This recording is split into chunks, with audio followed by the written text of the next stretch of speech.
রাধে রাধে বন্ধুরা, শুভ সকাল। তোমরা কেমন আছো? আশা করি তোমরা যে যেখানে আছো সবাই খুব ভালো আছো, সুস্থ আছো। লালটু কুন্তি কিচেন অ্যান্ড ব্লগ চ্যানেলে তোমাদের সবাইকে জানাই স্বাগত আর অনেক অনেক ভালোবাসা। আজকের হলো শুক্রবার, সকাল এখন 5:30 বাজে। তো এখন থেকেই তোমাদেরকে সাথে নিয়েই নতুন আরও একটি ব্লগ আমি শুরু করছি। তো সাথে থাকো, আশা করি আজকের ব্লগ তোমাদের খুব ভালো লাগবে। আজকের ঘুম থেকে উঠতে আমার একটু দেরি হয়ে গেছে, জানো তো। ওই 5টার দিকে ঘুম ভাঙে, তো আজকে 5:30 বেজে গিয়েছে। তাড়াহুড়ো করে কোনো রকম ফ্রেশ হয়েই দেখো রান্নাঘরে চলে এসেছি। তো প্রথমেই শাকটা বসিয়ে দিলাম। ওদিকে বাবাকে রেডি করে দিয়েছি, ভাত বসিয়ে দিয়েছে। আর শাক কালকে কেটে রেখেছিলাম, তো সেটাই এখন বসিয়ে দিলাম। একটুখানি পেঁয়াজ কাঁচা লঙ্কা ভেজে আর নুন হলুদ দিয়ে ঢাকা দিয়ে বসিয়ে দিয়েছি। আর এদিকে দেখো মাছ বের করে নিয়ে জলে দিয়ে দিলাম। আর আজকের আধ ঘন্টা মতো আমার লেট হয়ে গেছে। ওই যে 5টার সময় উঠি, আবার 5টা বাজার 5 মিনিট আগে উঠে যায়, অ্যালার্ম দিয়ে রাখি। তো আজকে অ্যালার্মটা বন্ধ করে দিয়ে আমি ঘুমিয়ে পড়েছি, জানো তো। এত ক্লান্ত লাগছে শরীরে, মানে শুধু ঘুম পাচ্ছে। মানে একটু যদি ঘুমাতে দেয় তাহলে আমি যেন শান্তি পাই। তো তাও অনেকটা কষ্ট করে উঠে দেখো রান্নাঘরে চলে এসেছি। তো চেঞ্জ করে নিয়েছি, কিন্তু ওই যে মাথার চুলটা আঁচড়ানোর সময় পাইনি। তো ঝপ করে আমি আগে রান্নাটা বসিয়ে দিই, তারপরে এদিকে কিছুটা হতে থাক আস্তে আস্তে, তারপরে আমি গিয়ে মাথার চুল আঁচড়াবো। তবে আগের দিন ভেবেই রাখি আজকে কি রান্না করব। তো দেখো ওইদিকে শাকটা কেটে রেখেছিলাম, শাকটা চট করে বসিয়ে দিলাম পেঁয়াজটা কেটে। আর এদিকে আদা রসুনও একটু ছাড়ানো ছিল, সেটা বেটে নিচ্ছি। আর আদা রসুন আমার প্রায় সময় বেটে রাখি, তবে বাটা আদা রসুনটা শেষ হয়ে গিয়েছে, তো ওই কারণে একটুখানি বেটে নিলাম। আর আজকে লোটে মাছ রান্না করব, শাক ভাজবো আর ডাল করব। তো ডাল ভাতের মধ্যেই দিয়ে দিয়েছি, ওটা বার করেই শুধু সাঁতলে নেব, হয়ে যাবে। তো এই দেখো এখানে লোটে মাছ করার জন্য কিছুটা সর্ষের তেল দিয়ে দিয়েছি। তবে লোটে মাছ রান্না করতে গেলে একটু তেল পেঁয়াজ বেশিই লাগে, তো ওই তার মধ্যে টমেটম দিয়ে দিয়েছি আর কটা কাঁচা লঙ্কা দিয়েছি। তবে আমাদের গাছে না অনেক কাঁচা লঙ্কা হচ্ছে গো, আর গাছটা মনে হয় মরে যাবে। পাতাগুলো একদম ঝামলে গেছে, তো তোমাদেরকে দেখাবো কি অবস্থা গাছটার। তো যাই হোক, যদি বেঁচে যায়। তো গাছের গোড়ায় এখনো জল দাঁড়িয়ে আছে। আর আজকের বাবা অনেকটা লঙ্কা তুলে নিয়ে এসছে, তবে তোমাদেরকে দেখানো হয়নি, পরের ব্লগে দেখাবো। তো যাই হোক, এদিকে দেখো ওই যে এবার মশলা দিয়ে দিচ্ছি, হলুদের গুঁড়ো, লঙ্কার গুঁড়ো আর জিরে দিয়েছি। এইবার পেঁয়াজের সাথে মশলা ভালো করে কষিয়ে নেবো। তো দেখো কষা হয়ে গিয়েছে, এইবার সরু করে কেটে রাখা আলু দিয়ে দেবো। তো আজকে নিহেরে মাছটা অল্প আছে বলে আমি একটু আলু দিলাম। আলু না দিলে আমাদের সবাইয়ের হবে না, জানো তো।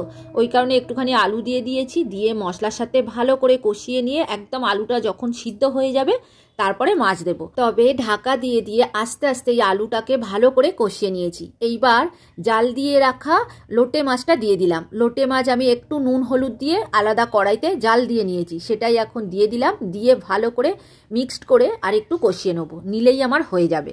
তো দেখো এখানে লোটে মাছ হয়ে গিয়েছে, আর শাক ভাজা করেছি, ডাল করেছি। তো এইবার টিফিন বানাবো ওদের দুজনার জন্য। বাবা এদিকে 2টো রুটি এনে দিয়েছে, তো 2টো ডিম দিয়ে ওদের রুটি বানিয়ে দেবো। আর এখন বাবার জন্য দেখো 2টো আটার রুটি ছিল, তো সেই 2টো গরম করে দিয়েছি আর একটা ডিম ভেজে দিলাম। এটা বাবার সকালে টিফিন করে দিলাম। আর ছেলেও খেতে বসে গেছে। তো আরও একবার দেখিয়ে নিচ্ছি কি কি রান্না করেছি। তো দেখো বাবা খেতে বসে গেছে, ছেলেও খেতে বসে গেছে। আর আমি তারপরে টিফিনটাও ওদিকে বসিয়ে দিয়েছি, কারণ ও এক্ষুনি বেরিয়ে যাবে। তো রেডি হয়ে গেছে একদম। তো যাই হোক, ওদের দুজনার টিফিন বানিয়ে তারপর আমার অনেক কাজ আছে, জানো তো। আজকে আবার ঘরবাড়িগুলো একটু মুছবো, কারণ ওয়েদারটা খুবই ভালো। আর কদিন ধরে আটার রুটি দিচ্ছি, ছেলে খুব বিরক্ত হচ্ছে। তো ওই কারণে আজকের কলেজে এই ডিম পাউরুটি করে দিলাম, নিয়ে যাবে। আর বর্মশাইও বলছিল নিয়ে যাব না, তাও দিলাম, কারণ ও 11টার দিকে যাবে বলেছে। ওই এখান থেকে খাওয়া দাওয়া করে আর এই টিফিনটা নিয়ে যাবে। আর ছেলে আমাকে বলেছিল ম্যাগি করে দিতে। ম্যাগি করে দিলে কি হয় বলো তো, ঠান্ডা হয়ে গেলে না জমে যায়, খেতে আর তখন ভালো লাগে না। আর যদি ম্যাগিটা একটু চাউমিনের মতো করে দিই তখন ভালো লাগে। তো যাই হোক, আমি বললাম ম্যাগি করার আমার সময় নেই, ডিম রুটি করে দিচ্ছি, তুই নিয়ে যা। তো যাই হোক চলো এদিকে টিফিনটা গুছিয়ে দিই। ওর খাওয়া হয়ে গেছে, আর আজকের ভীষণ দেরিও হয়ে গেছে। তবে আমার কোনো দেরি হয়নি, ওই উঠতে দেরি করেছে আর উঠে আমাকেই তাড়া দিচ্ছে। তো চলো এইবার ওকে একটু দিয়ে আসি, মানে এগিয়ে দিয়ে আসবো, তারপরে একে একে কাজ শুরু করব। তো বর্মশাই এখনো খাইনি, কারণ ও আজকে দেরি করে যাবে, তো ওই কারণে। আর হ্যাঁ, ডিম রুটির সাথে কলা আর শসা দিয়েছি। তো দেখো ছেলের টিফিন বক্স গোছানো হয়ে গেছে। তো ছেলে খেয়ে নিয়েছে, ওর এঁটোটা তুলে নেবো, কারণ ও যে বেরিয়ে যাবে এঁটোটা রাখতে নেই, জানো তো। তো দেখো এখন বর্মশাই চলে গেছে, সবাই চলে গেছে। তো আমি আমার কাজগুলো শুরু করেছি। আর আমাদের এদিকে না কারেন্টের খুব সমস্যা হচ্ছে। তো দেখছো লাইটও জ্বালাতে পারিনি, মানে অন্ধকারেই আমি ভিডিওটা করছি ধরতে গেলে। আর খাওয়ার বাসন, রান্নার বাসন সব মাজা হয়ে গিয়েছে, রান্নাঘর পরিষ্কারও করে নিয়েছি। তো অন্ধকার বলে আর দেখালাম না, কারণ ওই যে আলো জ্বালাতে পারছি না, অন্ধকারের মধ্যে তো ভালো শ্যুট আসবে না। আর এদিকে দেখো এখন এই খাওয়ার ঘরটা ঝাড় দিয়ে নিচ্ছি, কারেন্ট আসেনি, প্রায় ধরতে গেলে আধা ঘন্টা মতো হয়ে গেছে। তো রাস্তায় মনে হয় কিছু সারাচ্ছে, আর বাবা দেখতে গিয়েছিল, তো রাস্তায় কারেন্ট সারাচ্ছে, ওই কারণে আমাদের পুরো কারেন্ট বন্ধ করে রেখে দিয়েছে। তো জানি না কতক্ষণ বন্ধ করে রাখবে। তো আমি অন্ধকারেই মানে লাইট জ্বালাতে পারিনি, তাও ভিডিওটা শুরু করে দিয়েছি, কারণ আমার তো বসে থাকার সময় নেই। তো চলো এইবার তোমাদের কিছু কমেন্টের উত্তর দিয়ে দিই। টুটুল দত্ত লিখেছে, ফার্স্ট কমেন্ট, কেমন আছো দি ভাই? গতকাল তোমার ভিডিও দেখিনি, তাই খুব খারাপ লাগছিল। আজ মোবাইল খুলতে আগে তোমার ভিডিও দেখে নিলাম। হাজবেন্ড বাবার ধামে যায়, তাই শ্রাবণ মাসে আমরা 3 জন নিরামিষ খেয়েছি। খুব ভালো লাগলো, ভালো থেকো। প্রথমেই বলি দিদি ভাই, অসংখ্য ধন্যবাদ কমেন্ট করার জন্য। তো আসলে আমি আগের ব্লগটা যেটা দিয়েছি তার আগের দিনকে আমি পুরো ভিডিওটা এডিট করে উঠতে পারিনি, মানে সম্পূর্ণ হয়নি। ওই 6টা পর্যন্ত দেখলাম, তাও করতে পারিনি বলে আর ভিডিও আমি আপলোড করিনি। তো পরের দিন আবার ওই 5:30-5টার দিকে মনে হয় আমি ভিডিও আপলোড করেছি। তো যাই হোক, তুমি যে আমাকে এতটা ভালোবাসো আর আমার ভিডিওর জন্য তুমি যে অপেক্ষা করে আছো সেটা আমি জানি। তোমরা যারা আমার প্রত্যেক দিন কমেন্ট করো, প্রত্যেকটা বন্ধু আমাকে খুবই ভালোবাসো, আমি এটা জানি। সব বন্ধু না হলেও কিছু কিছু বন্ধু কিন্তু আমাকে সত্যি ভালোবাসে। তো আমি যদি একদিন ভিডিও না দিই তারা কিন্তু আমার খোঁজ করে। তবে কি বলো তো, এখন আমি সন্ধেবেলার দিকে ভিডিও আপলোড করছি, তোমরা একটু সন্ধেবেলার দিকে দেখো। যখন তোমাদের কাজ কমপ্লিট হয়ে যাবে, মানে দেখো প্রত্যেকের সংসারে তো কাজ থাকে, তো সব কাজ যখন তোমাদের সারা হয়ে যাবে, অবসর সময় পাবে, তখন তোমরা আমার ভিডিও দেখো। তো আরও একটা কথা বলেছো দিদিভাই, তোমার হাজবেন্ড বাবার ধামে যায়, তাই তোমরা 3 জন নিরামিষ খেয়েছো। তো একদম ঠিক করেছো। এই মাসে যদি আমরা নিরামিষ খেতে পারি খুব ভালো। অনেকেই 16 সোমবার করে, জানো তো। তো তারা এই পুরো গোটা মাসটাই নিরামিষ খায়। তো আমরা পারি না, তো তাই ওই কারণে সোমবার দিনকে আমরা নিরামিষ খাই। তো যাই হোক, এটা খুব ভালো কথা। প্রত্যেকটা সোমবার শ্রাবণ মাসে নিরামিষ খাওয়া উচিত। তাছাড়া যে পারবে পুরো মাসটাই নিরামিষ খেতে পারে। তো যাই হোক, তুমি খুব ভালো থেকো আর এইভাবেই সবসময় আমার পাশে থেকো। আর কেয়া দত্ত দিদিভাই কমেন্ট করেছে, আমরা কচু শাক দিয়ে চিংড়ি মাছ খাই। তোমার থেকে নতুন রান্না শিখলাম, কচু পাতা দিয়ে চিংড়ি মাছ।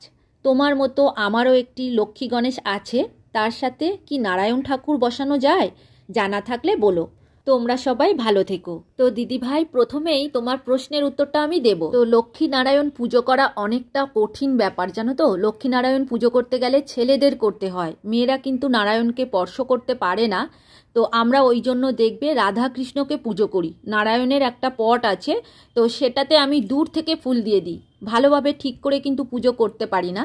তো এটা আমি দেখেছি আমাদের পরিবারের, মানে আমার আত্মীয় স্বজনদের বাড়ি প্রত্যেকের দেখেছি সবাই রাধা কৃষ্ণ পুজো করে। আর নারায়ণকে পুজো করতে গেলে ছেলেদের করতে হবে, আর ছেলেরা তো সব সময় পায় না, মেয়েদেরও দিতে হবে। তো ওই কারণেই আমি রাধাকৃষ্ণ পুজো করি। আমাদের আত্মীয় স্বজনরাও সবাই রাধাকৃষ্ণ পুজোই করে।